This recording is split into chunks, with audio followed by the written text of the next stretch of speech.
कथा सुनाते हैं, पावन कथा सुनाते हैं। नव दुर्गा के दूजे रूप का ध्यान लगाते हैं, हम कथा सुनाते हैं। हम माता ब्रह्मचारिणी की तुमको कथा सुनाते हैं, पावन कथा सुनाते हैं।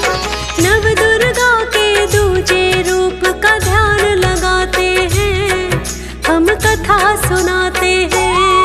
है ब्रह्मचारिणी माता भक्तों की भाग्य विधाता, है ब्रह्मचारिणी माता भक्तों की भाग्य विधाता।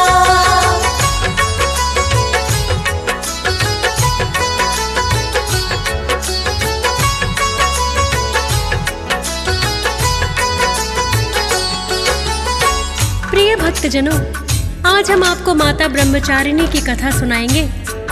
प्रिय भक्तों, माता ब्रह्मचारिणी नवदुर्गा का दूजा रूप है। यहाँ ब्रह्म का अर्थ तप है, अर्थात माता को तप का आचरण करने वाली माना जाता है। भक्तों, क्योंकि माता ने भगवान भोलेनाथ को पाने के लिए बड़ा ही घोर तप किया था, अतः इनका नाम ब्रह्मचारिणी एवं तपस्चारिणी हुआ। तो आइए भक्तों, जानते हैं इनकी महिमा और कथा।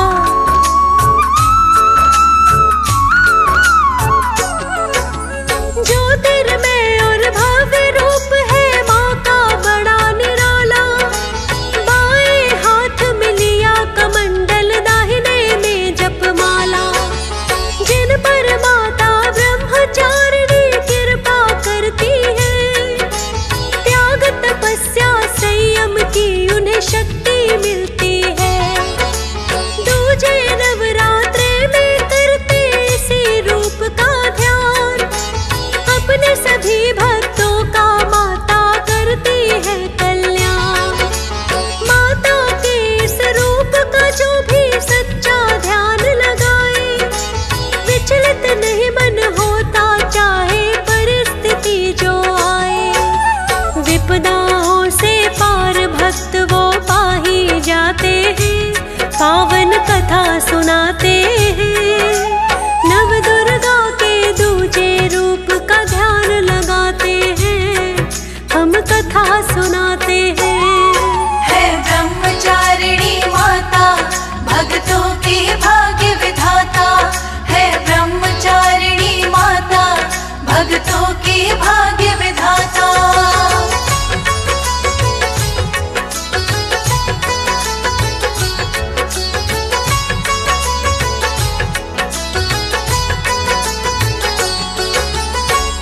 प्रिय भक्तजनों, कहते हैं जब माता सती का अगला जन्म राजा हिमालय और मैना के यहाँ हुआ, तो इनके पिता हिमालय ने मुनि नारद जी के कहने पर विष्णु जी से इनका विवाह करना चाहा।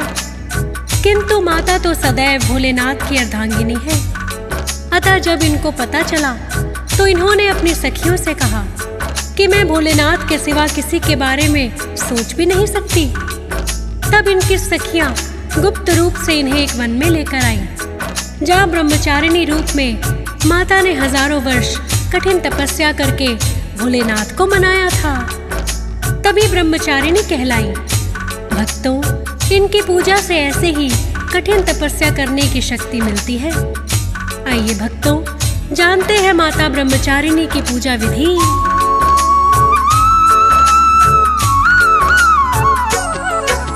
गंगा जल से पहले करे शुद्ध पूजा वाला स्थान, श्री गणेश का सबसे पहले करना चाहिए ध्यान। माता ब्रह्मचारिणी की फिर तुम मूर्ति वहाँ सजाना, उसके बाद तो भक्तों अवश्य ही कलश का पूजन करना।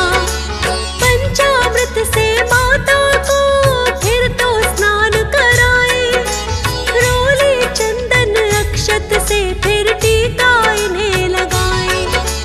लौंग का जोड़ा और पुष्प भी अर्पित करना है, धूप दीप नैवेद्य सहित फिर नाम स्मरना है। मिश्री खीर या बर्फी का इन्हें भोग लगाते हैं, पावन कथा सुनाते हैं। नव दुर्गा के दूजे रूप का ध्यान लगाते हैं, हम कथा सुनाते हैं। है ब्रह्मचारिणी माता भक्तों की भाग्य विधाता, है ब्रह्मचारिणी माता भक्तों की भाग्य विधाता।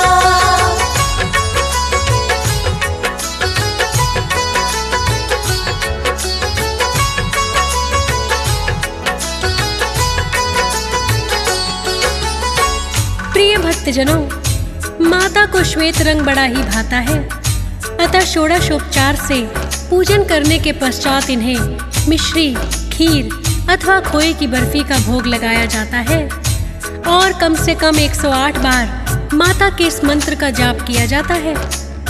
ये मंत्र है, या देवी सर्वभूतेषु ब्रह्मचारिणी रूपेण संस्थिता, नमस्तस्यै नमस्तस्यै नमस्तस्यै नमो नमः, अथवा ओम देवी ब्रह्मचारिण्यै नमः। इसका जाप भी किया जा सकता है। शाम को फिर यही क्रम दोहराएं। पूजा पाठ के पश्चात कथा का श्रवण या पठन अवश्य ही करना चाहिए। माता की कथा सुनने से व्रत का पूर्ण फल प्राप्त होता है। प्रिय भक्तों, आज हम आपको माता ब्रह्मचारिणी की पौराणिक एवं दंत कथा दोनों ही सुनाएंगे। ध्यान पूर्वक श्रवण करें। आइए पहले सुनते हैं ये पौराणिक कथा।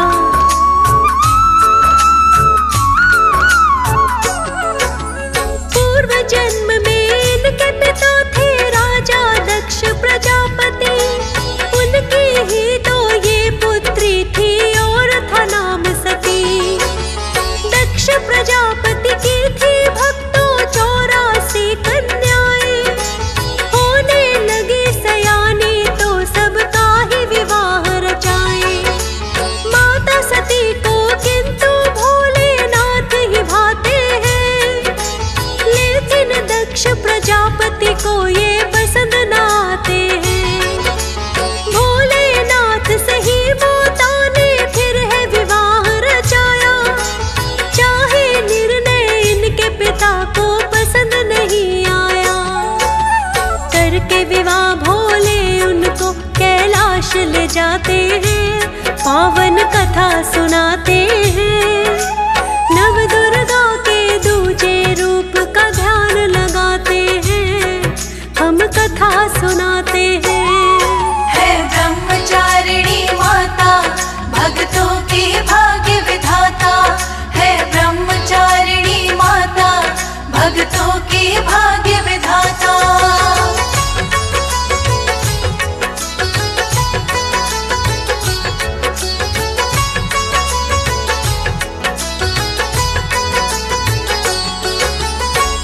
प्रिय भक्तजनों, अपने पिता दक्ष प्रजापति के न चाहते हुए भी माता सती ने महादेव से विवाह रचाया और कैलाश पर्वत पर आ गई। एक दिन राजा दक्ष प्रजापति ने एक महायज्ञ का आयोजन किया, जिसमें सभी देवताओं को आमंत्रित किया गया, किंतु भोलेनाथ और माता सती को निमंत्रण नहीं भेजा गया। राजा दक्ष प्रजापति के महायज्ञ में सभी देवताओं को आकाश मार्ग से जाते हुए देखकर माता सती ने जिज्ञासावश भोलेनाथ से पूछा, हे नाथ, आज सभी देवता कहाँ जा रहे हैं?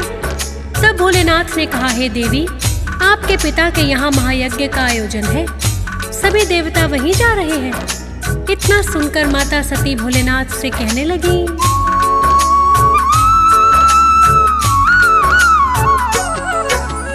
यदि कोई महायज्ञ नाथ है मेरे पिता के यहाँ, उस आयोजन में हमको भी जाना चाहिए वहाँ।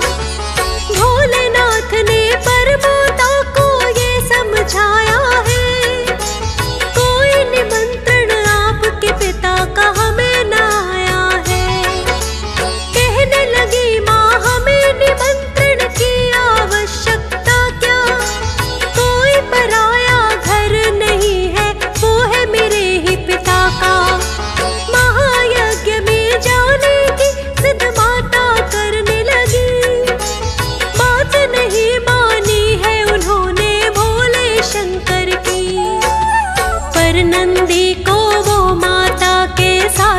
उठाते हैं, पावन कथा सुनाते हैं। नव दुर्गा के दूजे रूप का ध्यान लगाते हैं, हम कथा सुनाते हैं। है ब्रह्मचारिणी माता, भक्तों की भाग्य विधाता। है ब्रह्मचारिणी माता, भक्तों की भाग्य विधाता।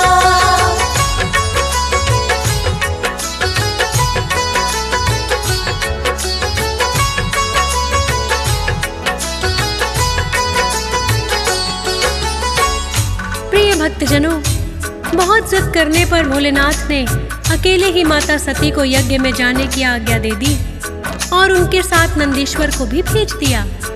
जब माता सती अपने पिता के घर में आईं, तो सिर्फ उनकी माता ने ही उन्हें गले लगाया। सभी बहनों और स्वयं उनके पिता ने इन्हें अनादर से देखा। इस पर भी माता सती चुप रही, किंतु जब यज्ञशाला में आकर देखा कि सभी देवताओं के लिए उचित स्थान यज्ञशाला में बनाए गए थे, किंतु भोलेनाथ और माता सती के लिए कोई स्थान नहीं था। अपने पिता से जब माता सती ने पूछा, तो भोलेनाथ के लिए इनके पिता ने भी अपमानजनक वाक्यों का प्रयोग किया। इतना सुनकर माता सती का क्रोध 7वें आसमान पर पहुंच गया और उन्होंने अपने पिता से कहा, आपने स्वयं यज्ञों के स्वामी भोलेनाथ का अपमान किया है। आपका ये यज्ञ कदापि संपूर्ण नहीं होगा। इतना कहकर माता ने स्वयं को योगाग्नि में भस्म कर लिया।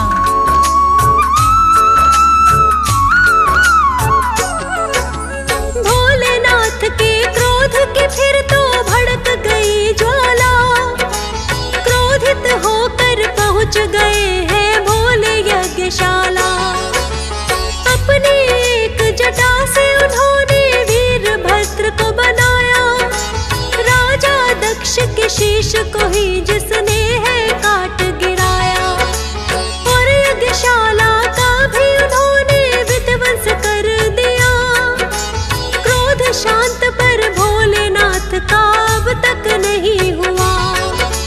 जलती हुई सती को लेकर लगे हैं तांडव करने। 3 लोक में मच गई त्राही, देवी देव लगे डरने। विष्णु जी फिर इनका क्रोध शांत करवाते हैं, पावन कथा सुनाते हैं। नव दुर्गा के दूजे रूप का ध्यान लगाते हैं, हम कथा सुनाते हैं। है ब्रह्मचारिणी माता, भक्तों की भाग्य विधाता। है ब्रह्मचारिणी माता, भक्तों की भाग्य विधाता।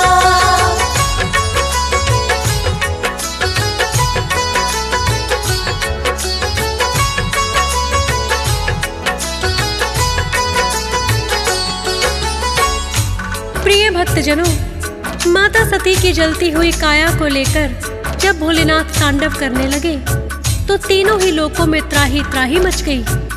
इतना देखकर ब्रह्मा जी ने विष्णु जी से विनती की कि भोलेनाथ के क्रोध को शांत करने का कोई उपाय कीजिए। विष्णु जी ने अपने सुदर्शन से माता सती के अंगों को इधर उधर बिखरा दिया और कहने लगे, हे भोलेनाथ, दक्ष प्रजापति को अपनी भूल पर बड़ा ही पश्चाताप है, अतः इन्हें क्षमा करें। विष्णु जी के कहने पर ही उन्होंने दक्ष प्रजापति को जीवन दान देते हुए उन्हें यज्ञ पशु बकरे का शीश लगा दिया और स्वयं वैरागी होकर कैलाश पर्वत पर आ गए। प्रिय भक्तों, जैसा कि हम पहले ही वर्णन कर चुके हैं, माता सती का अगला जन्म राजा हिमालय और मैना के घर हुआ। जब इनके पिता ने इन्हें विवाह के लिए मुनि नारद के सुझाव पर विष्णु जी को चुना, तो ये अपनी सखियों की सहायता से गुप्त रूप से एक वन में आ गई और भोलेनाथ की तपस्या में लीन हो गई, क्योंकि माता ने तो भोलेनाथ को ही पति के रूप में स्वीकार कर लिया था। विष्णु जी से विवाह का प्रश्न ही नहीं उठता। अतः माता अपने पिता को बिना बताए ही वन में आकर घोर तपस्या में लीन हो गई।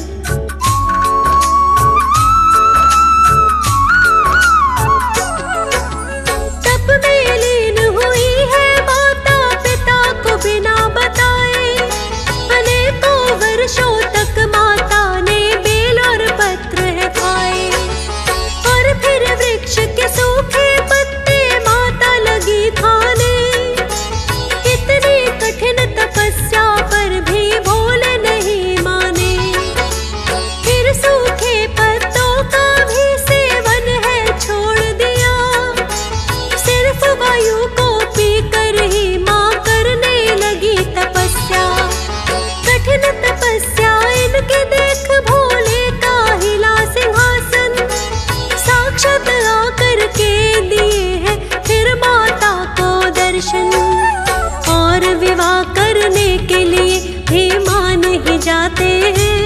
पावन कथा सुनाते हैं।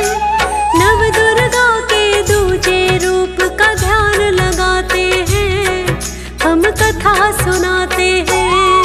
है ब्रह्मचारिणी माता भक्तों की भाग्य विधाता, है ब्रह्मचारिणी माता भक्तों की भाग्य विधाता।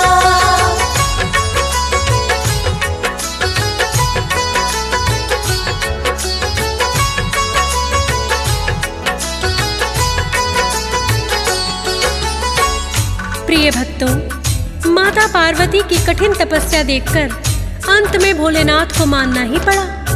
इधर मुनि नारद ने भी इनके पिता को बताया कि माता पार्वती भोलेनाथ के सिवा किसी और को अपना वर नहीं चुनेंगी, और इसके लिए वो वन में जाकर कठिन तपस्या करने लगी। और उन्होंने अपनी तप साधना से भोलेनाथ को प्रसन्न कर लिया। इनके पिता भी मान गए और आदर सहित अपनी पुत्री को घर ले आए। तत्पश्चात भगवान भोलेनाथ से इनका विवाह भी रचाया।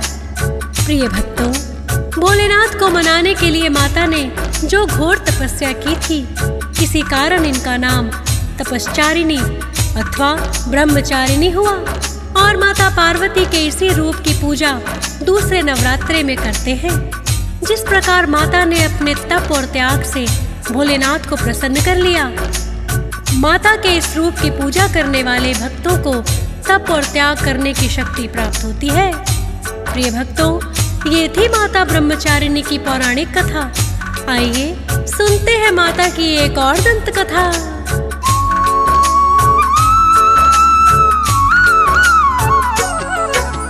बड़े प्राचीन समय की है भक्तों ये भी कथा। देवदत्त नामक एक ब्राह्मण किसी नगर में था। पूजा पाठ करने वाला और बड़ा ही धर्म परायण, शिव और शक्ति दोनों के ही नाम का करता सिमरन। कलवती नामक पत्नी उसकी पतिव्रता नारी, सेवा में तत्पर रहती थी सदा ही आज्ञाकारी। सुवर्ण नाम का एक पुत्र है उनको प्राप्त हुआ। वंश बढ़ा तो ब्राह्मण के घर छा गई है खुशियाँ। पति पत्नी भक्ति पर ही चलते फिर जाते हैं, पावन कथा सुनाते हैं। नव दुर्गा के दूजे रूप का ध्यान लगाते हैं, हम कथा सुनाते हैं। है ब्रह्मचारिणी माता भक्तों की भाग्य विधाता, है ब्रह्मचारिणी माता भक्तों की भाग्य विधाता।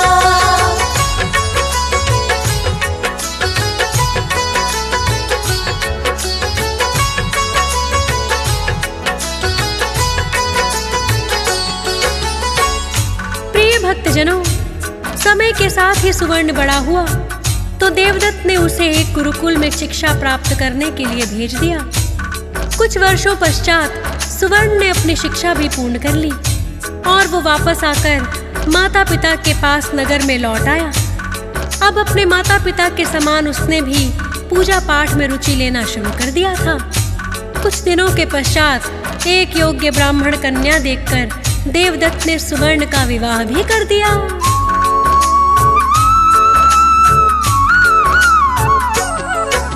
सुशीला नामक ब्राह्मण कन्या पत्नी बनकर आई।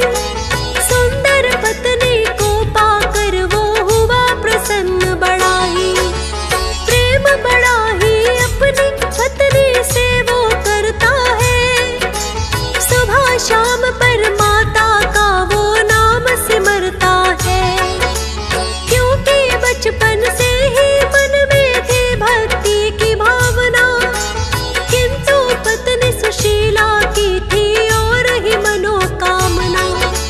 सोचती थी कि मेरा पति हर समय रहे मेरे पास।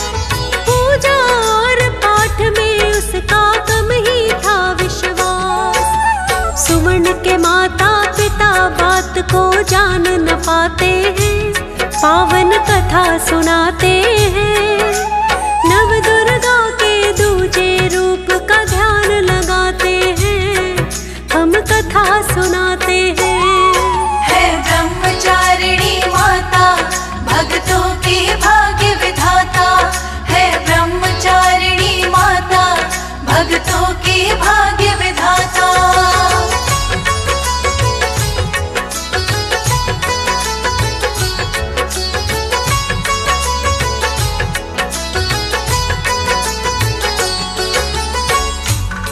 भक्तजनों, सुवर्ण की पत्नी सुशीला बड़ी ही सुंदर थी, किंतु सुवर्ण और उसके माता पिता के जैसे वो पूजा पाठ करने में कम ही विश्वास रखती थी। सुवर्ण ने अपनी पत्नी से कहा कि देखो, मेरा जन्म ब्राह्मण कुल में हुआ है, अतः पूजा पाठ यज्ञ हवन आदि हमारा नित्य प्रति का कर्म है। तो वो अपने पति को अपनी मीठी मीठी बातों में फंसाकर कहती, ठीक है स्वामी, किंतु हमें अपने गृहस्थ जीवन को भी तो चलाना है। क्योंकि सुवर्ण अपनी पत्नी से अत्यधिक प्रेम करता था, पत्नी की बातें उसे उचित ही लगती।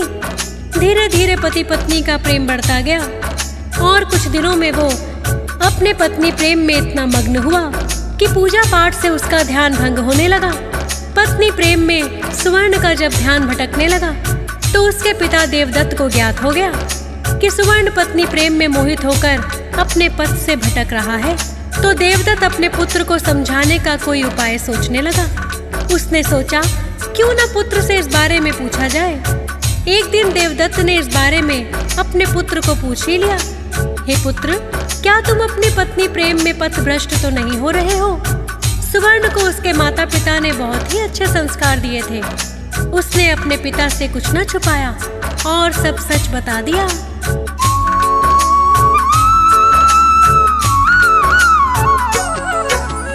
अपने पिता को सुवर्ण ने सब सच ही बता दिया।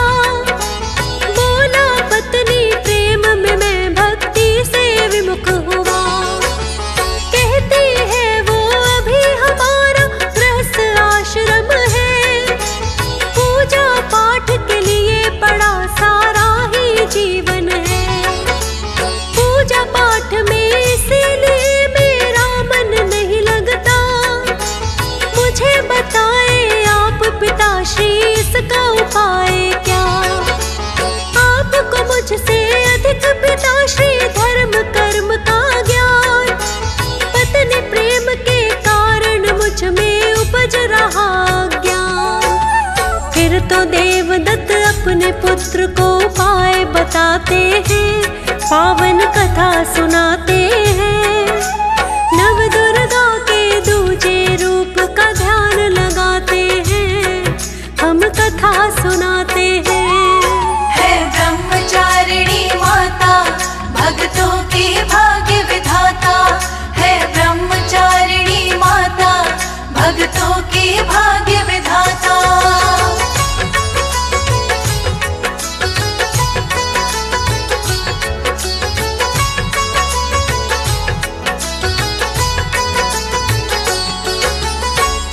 प्रिय भक्तजनों, देवदत्त ने अपने पुत्र को समझाया, हे पुत्र, जिस प्रकार गृहस्थ आश्रम में पति धर्म निभाना आवश्यक है, उसी प्रकार भक्ति करना भी आवश्यक है। प्रिय भक्तों, उस समय पावन नवरात्रों की बेला आरंभ हो चुकी थी और अगले दिन ही दूसरा नवरात्रा था। देवदत्त ने कहा कि तुम कल पूजा में अपनी पत्नी सहित बैठना। भक्तों, अगले दिन देवदत्त ने अपनी पत्नी, पुत्र और पुत्रवधू सहित विधि विधान से पूजा पाठ किया और माता ब्रह्मचारिणी की कथा सुनाई और कहा, हे पुत्र, माता ब्रह्मचारिणी का संयम, तप और त्याग देखकर हमें शिक्षा लेनी चाहिए कि हमें अपने पथ से भ्रष्ट नहीं होना चाहिए। प्रिय भक्तों, माता ब्रह्मचारिणी की कथा को सुनकर सुवर्ण और उसकी पत्नी के ज्ञान चक्षु खुल गए और सुवर्ण और उसकी पत्नी ने माता से क्षमा याचना की और वो दोनों भी माता की भक्ति में लीन हो गए।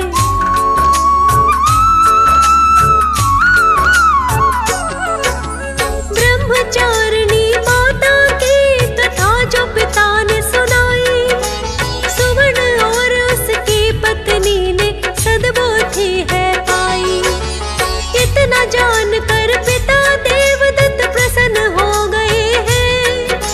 सारे व्रत नवरात्रों के फिर उन सब ने किए हैं। ब्रह्मचारिणी माता की ही भक्तों ये है कथा। सद्बुद्धि मिलती है इसको जो भी है सुनता। हंसराज रिलहन भी माँ के चरणों में करता नमन। चेतन शुक्ला ने श्रद्धा पूर्वक किया कथा का वर्णन।